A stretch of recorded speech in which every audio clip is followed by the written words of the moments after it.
Guys welcome back to our channel বাঙালির বিলাসিতাতে আপনাদের স্বাগত। এসে গেছি পন্ডিচেরির পরের ব্লগটা নিয়ে, যদিও এটা লাস্ট ব্লগ আর আপলোড করতে বেশ দেরি হয়ে গেল।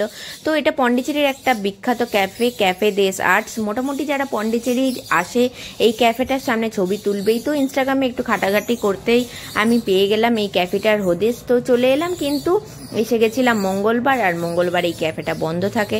তো যতদূর আমি জানি মোটামুটি ক্যাফেটা বেশ রিজনেবলই আছে। ক্যাফেটা তো বাইরেটা তো অসম্ভব সুন্দর, আর ইনস্টাগ্রামে যেটুকু আমি ছবি দেখেছি বেশ ভালো লেগেছিল। বেশ ছবি তোলারও ইচ্ছে ছিল, হয়তো ব্লগটা আর একটু বড়ও হয়ে যেত, বাট হলো না। যাই হোক, ক্যাফের বাইরে থেকেই বেশ ছবি তুললাম। এখনও দেখছিলাম এখানে ফটোগ্রাফি কন্টিনিউ চলেই যাচ্ছে, বেশ ভিড় ছিল। আমি একটু জলদি এসে গেছিলাম বলে একটু ফাঁকা পেয়েছিলাম। তারপরে চা খেয়ে চলে এসেছিলাম অরবিন্দ আশ্রমে, কিন্তু অরবিন্দ আশ্রম তখনও খোলেনি। যতদূর মনে পড়ছে 10:30টায় খোলে, আর অরবিন্দ আশ্রমের উল্টো দিকেই ছিল এই এলিফ্যান্ট টেম্পেলটা। তো খেয়াল করে দেখবেন এই এলিফ্যান্ট টেম্পেলের যে সিলিংটা আছে, এই সিলিংটায় সমস্ত দেবদেবীর ছবি আছে। আর এই যে এলিফ্যান্টটার একটা ছবি দেখতে পাচ্ছেন, এই এলিফ্যান্টটাকে আগে এখানে পুজো করা হতো, কিন্তু মাসখানেক হলো এই হাতিটা মারা যাওয়ার ওনার ছবি রেখেই এখানে পুজো করা হচ্ছে। এটা কিছু লোকাল শপ ছিল, জিনিসপত্রগুলো দেখে একটু কেনাকাটিরও ইচ্ছে ছিল, বাট হয়ে উঠলো না। মনে হচ্ছে আমায় আরেকবার যেতেই হবে।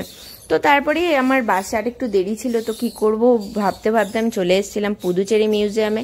তো পুদুচেরি মিউজিয়ামের এই যে মূর্তিগুলো দেখছেন, এই মূর্তিগুলো মোটামুটি চোল রাজ্যের সময় থেকে, যদি জানেন বা একটুখানি ঘেঁটে দেখেন তো জানতে পারবেন কি পন্ডিচেরিতে চোল রাজা আর পল্লব রাজের রাজত্ব ছিল।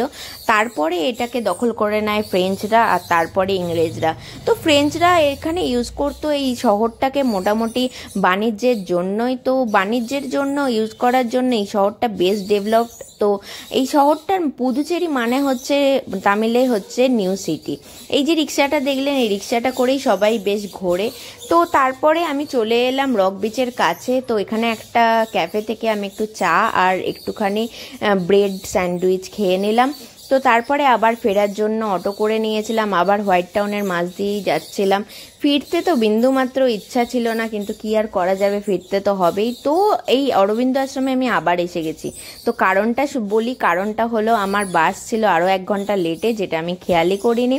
তো আমি 1 ঘন্টা কি করব, বাস স্টপেজে বসে থেকে তো লাভ নেই। তো চলে এসেছিলাম আবার অরবিন্দ আশ্রমে।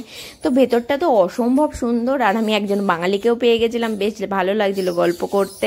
তো উনিও কলকাতাতেই থাকতেন, গল্প করতে করতে কখন টাইম পেরিয়ে গেল বুঝতেই পারলাম না।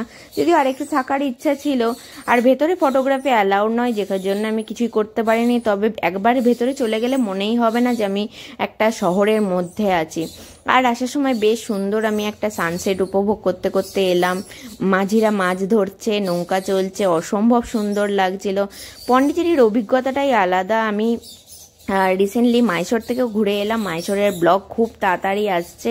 এই ভিডিওটা কেমন লাগলো জানান, ভালো লাগলে লাইক শেয়ার সাবস্ক্রাইব করুন। আর যদি কোনো ইনফরমেশন বা পন্ডিচেরির ট্যুর প্ল্যান লাগে কমেন্ট করতে ভুলবেন না। বা